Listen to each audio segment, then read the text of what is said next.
TV9 networks, sensational and the most signature, thought-provoking, thought-fest What India Thinks Today is all set to commence today. Let's break it down for you.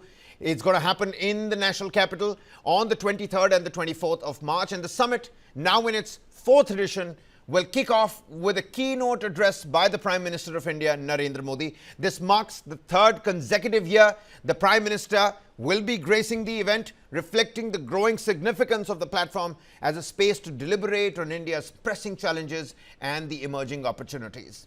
Anchored this year under the theme of India and the world, the What India Thinks Today Summit brings together policymakers, we're talking business czars, entrepreneurs, global thinkers and cultural icons, all under one roof to explore the forces shaping India's present and India's future. Attendees are going to be discussing some top-notch topics, right from economic priorities, we're talking climate responsibilities, geopolitical positioning in our contemporary times, and other critical issues that define India's role on the global stage. Apart from the Prime Minister, the event will see the participation of various union ministers. We're talking about names like Piyush Goyal, Jyotiraditya, Scindia, leading political figures such as Smriti, Irani, Yadav, Asaduddin, Owaisi. They're all going to be contributing to the discourse over this two-day mega thought fest. State leaders, including Madhya Pradesh Chief Minister Mohan Yadav, Punjab's Chief Minister Bhagwant Mann, Telangana Chief Minister Anumula Revant Reddy, and Karnataka Deputy Chief Minister D.K. Kumar will all be there to join and provide regional perspectives on the country's growth story.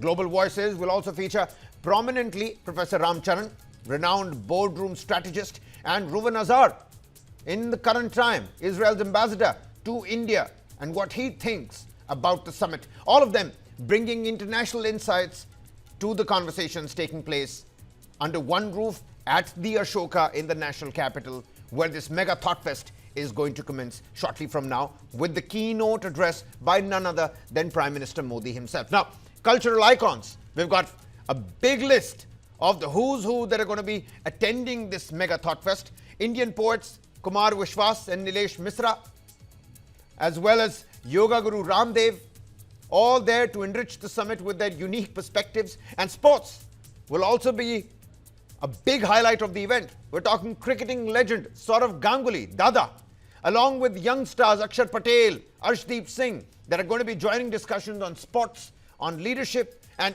women's team members, the winners of the World Cup, including Deepti Sharma and coach Avishkar Salvi, will further contribute to conversations around sports excellence and India's global sporting presence. Over the 2 days, starting today, shortly from now, 8 p.m. is when the Prime Minister's keynote address is expected to take place. The WITT, What India Thinks Today Summit 2026, it promises to be a hub of ideas, a boiling point, melting pot of debate, discourse and engagement, showcasing India's progress while addressing the challenges of the present and, needless to say, talking about the future as well. With its diverse lineup of speakers, just a short portion of that big featured list that I just mentioned, right from politics to business, culture, sports. This summit, What India Thinks Today 2026 Summit, aims to illuminate pathways for a forward-looking India whilst reinforcing the nation's place in the world. With me on the broadcast, Senior Executive Editor, News9, Karthik Malhotra, joins us right from the venue spot. Karthik, it must be, a big day, a grand lineup of speakers that we're already seeing. This is India's own Davos moment, isn't it? The Prime Minister has chosen to speak here for 3 times in a row, and he certainly outlines big visions for the country. What's expected today? What's the mood on the ground there?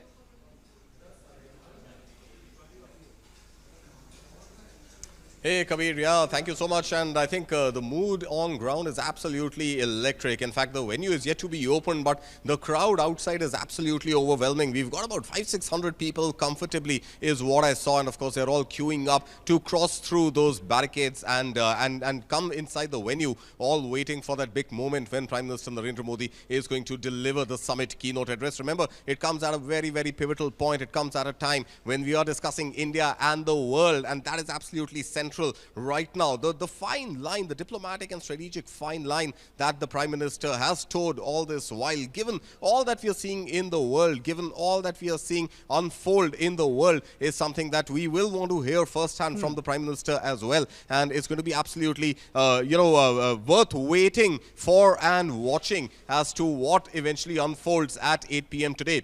And that is when Prime Minister Narendra Modi will be here at TV9's annual mega thought fest, What India Thinks Today. And of course, all eyes are going to be glued on TV screens across our entire network, from TV9's Bharatvarsh to all our regional language channels, as well as News9, which is where Prime Minister Narendra Modi will be live. And that is what everybody here is waiting for right now. The broadcast is going to be international. You absolutely, hit the nail on the head over there, Karthik. At a time of wars, at a time of energy shocks, global uncertainty, the Prime Minister's keynote is certainly going to be touching upon India's economic resilience. And the Prime Minister has used this very stage, What India Thinks Today Summit, this stage earlier, to outline big national ideas. And I think tonight's going to be the same. We're going to be hearing, the big global positioning of India as well. I can see the managing editor of News9, Karthikeya Sharma, over there as well. Karthikeya, your thoughts on the big lead up to the Prime Minister's keynote address?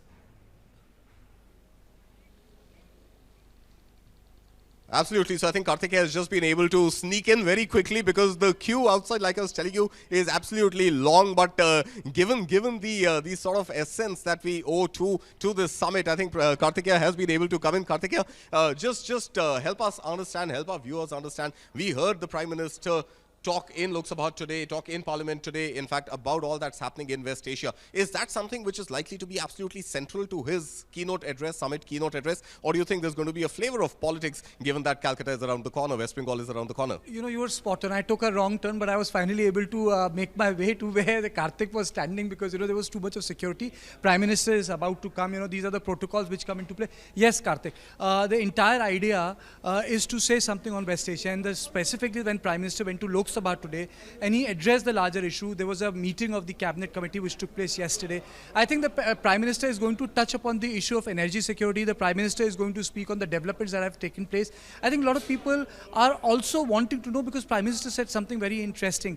Prime Minister have reminded people of a crisis which took place a couple of years ago, and I'm talking about COVID. So, if Prime Minister is saying that we better be prepared, I think people would like to know in what sort of way the Prime Minister wants people to be prepared. Secondly, it's also an election season, Karthik. You have elections in Kerala, you have elections in Tamil Nadu, you have elections in Assam, you have elections in West Bengal. So the people would like to know what sort of positioning which the Prime Minister is going to do.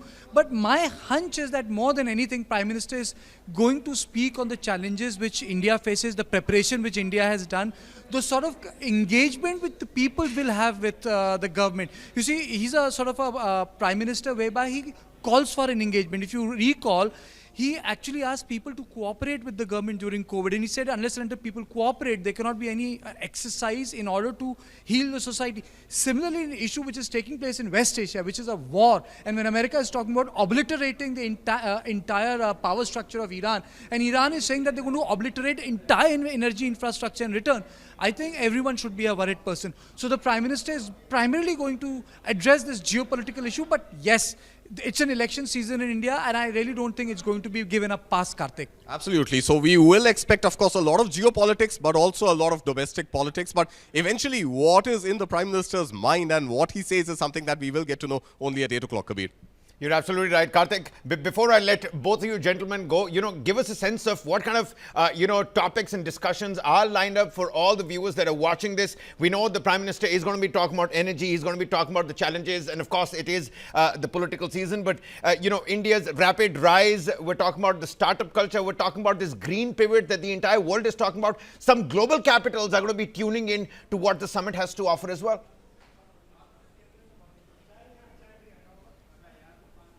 You're right, Kabir. In fact, I think that energy transition is something which is likely to be on the agenda as well. And it cannot be timed better given the rising Brent crude prices that we are seeing, and overall energy prices on the rise, given the constraints in the supply chain, is something that Prime Minister will perhaps want to seize the moment and tell India that perhaps this is the time to make that energy transition happen. Well, remember, we are only speculating right now. We have no insight view into what the Prime Minister is going to say. But I think that green pivot is going to be absolutely central, absolutely thematic dramatic, given the fact that this is pretty much the time of reckoning for India to sort of offset its energy dependence and really focus on what India can produce on its own. Whether we talk about flex fuels, whether we talk about electrification of our fleet, whether we talk about overall how we safeguard ourselves to the vulnerabilities of the external world that we are living in, is likely to also be central to the Prime Minister's address. Karthikeya, what do you think? You see, there are a couple of things here. There are a lot of people. Let me go by the narrative. That's the most important thing. For example, the Trump has spoken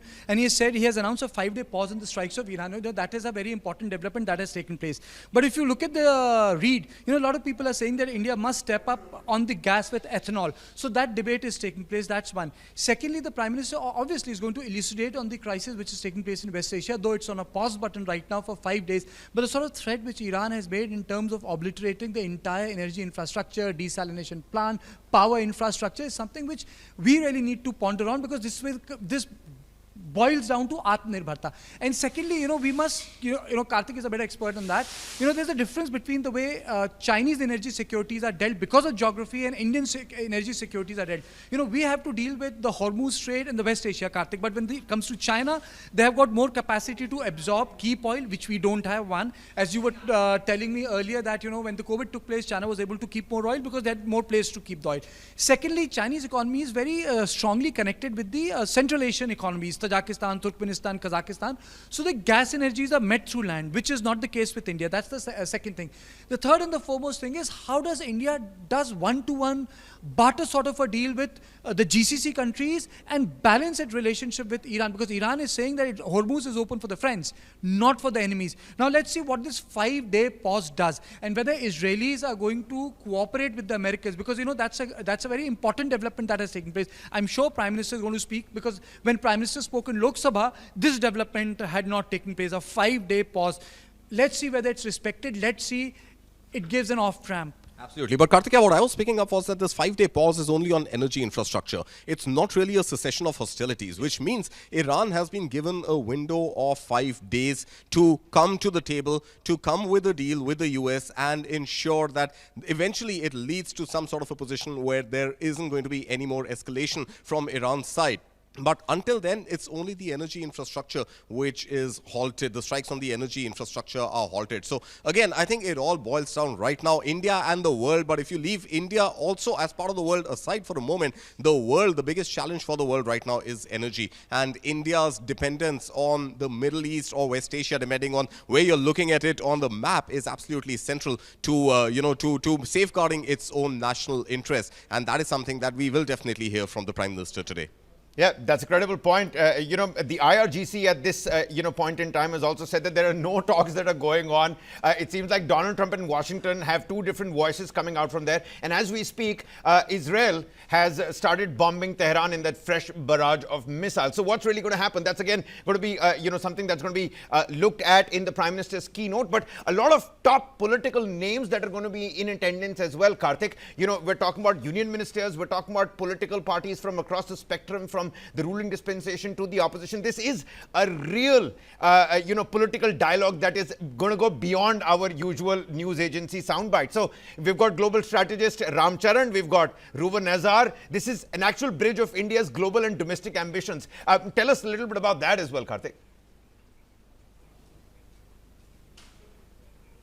Yeah, you're right, Kabir. I think no doubt. I think Ruven Azhar is going to be pretty much the man of the moment that everybody will want to hear from, and that session is scheduled for tomorrow. He's the Israeli ambassador to India. In addition to that, we've got a battery of both state chief ministers as well as union ministers from India, including Piyush Goyal, including Jyotiraditya Scindia, who are going to be here in person tomorrow. But again, all eyes today are on the Prime Minister's address, which is scheduled for 8 o'clock. But again, the agenda tomorrow is absolutely packed, because in attendance also are going to be absolute, top of the cream of the, of India's and Delhi's circles, and of course you will also have chief ministers like Bhagwan Mann, of course, is going to be there. You will have Smriti Irani. You also have, and of course Ram Charan, you were mentioning some time back. I think the global marketing guru Ram Charan is going to be here as well. Really looking at India, corporate India, at the cusp right now for transition, given everything we are seeing in artificial intelligence. But more importantly, also his latest book on China, pretty much the whole narrative of a China plus one or decoupling with China, is also something that we can expect tomorrow, Kabir. Something that's really interesting, I do understand that, there are a lot of people standing right outside, a lot of registrations that's already taken place, and moments from now, the Prime Minister is going to be addressing for the third time at this Mega Thought Quest, What India Thinks Today 2026. The AI Square Awards, the AI2 Awards, tell us a little bit about that as well. This entire summit, the entire stage and platform is not just about ideas, it's also about celebrating the future of storytelling, artificial intelligence, and artistic intelligence. Karthik. Yeah, so I mean, you're calling it the future of storytelling. If you look at the AI Square Awards, Kabir, it's pretty much the present of storytelling. So we've received as many as about 150 odd entries. These are filmmakers who have used artificial intelligence, and these are, mind you, not the traditional filmmakers who do that entire chain of shoot, edit, and graphics. This is pretty much, people who are playing around, toying around with artificial intelligence and using those tools which are available to create compelling storytelling, and that is what the AI Square Awards are all about. The idea really being that can artificial intelligence be used at present, not in the future, be used at present in telling stories, compelling stories, and we've got 150 people out there, evangelists out there who have proven to us that yes, absolutely, artificial intelligence is the present, and they've created some magic using AI tools, and that is something which we are going to showcase by way of TV9 Network's inaugural AI Square Awards, which are likely to be held tomorrow at 8 p.m. That's the schedule right now. So a lot going on in the world of AI as well. Karthikeya. There are a couple of, I would say, breakouts that will take place. Jyotiraditya Scindia's ministry is very important. One, he's handling the entire, this idea of digital superhighway in India. Secondly, he's the minister in charge of the posts also. A lot of people are saying that how posts and digital highway is going to walk hand in hand together, because ultimately digital highway is one path, or a lot of people say will be the driver behind that 5 trillion economy. That's one. So I think Jyotiraditya Scindia will have to say a lot about the 6G sort of setting of agenda, which India is involved in that, because a lot of companies are saying, how do you monetize 6G? 5G is there, where will you get the profits from? Where is the money for investment? So I would look out for what Jyotiraditya Scindia has to say. Jyotiraditya Scindia is also minister in charge of donor, Ashtalakshmi, which Atal Bihari Vajpayee named. So when Jyotiraditya Scindia speaks about, and he has constituted 6 task forces there, every task force is being handled by one chief minister, and there are 2 members, and the 2 members are also the chief minister. So it's as if, all the 8 chief ministers are handling all the 6 task force. So that is where I'm going to look into, because he's talking about a lot of global and local economy, because he has the biggest challenge because of the conflict in Myanmar, and completely Kaladan project going awry because of the More is being closed, the FMR has been completely done away with, the border have been sealed. So how do you connect Act East, because that was supposed to be the highway to Myanmar from Manipur? That's one. Secondly, Asaduddin Owaisi I would be looking out for tomorrow, because Asaduddin Owaisi is going to speak on this SIR, minority politics, the future of this demographic change, and other, I would say, the so-called all contentious issues.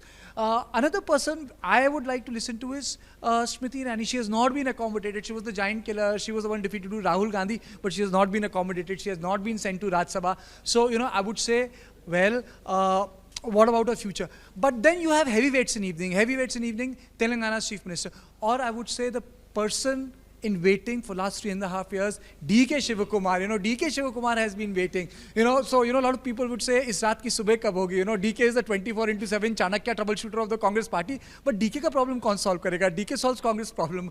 Congress mein DK ka koi problem solve nahi kar raha hai. So all these issues will be on table. And then you have, as he said, Ramcharan on the China issue. Plus, we will also have a very important person, Karthik. That important person is the representative of the Supreme Leader of Iran to India. It's like you have an ambassador there, and plus the representative of the Supreme Leader. He will speak about what Americans have done today, as you said, that it's a cessation of hostility in context of energy sector, not per se. So what is the position of Iran?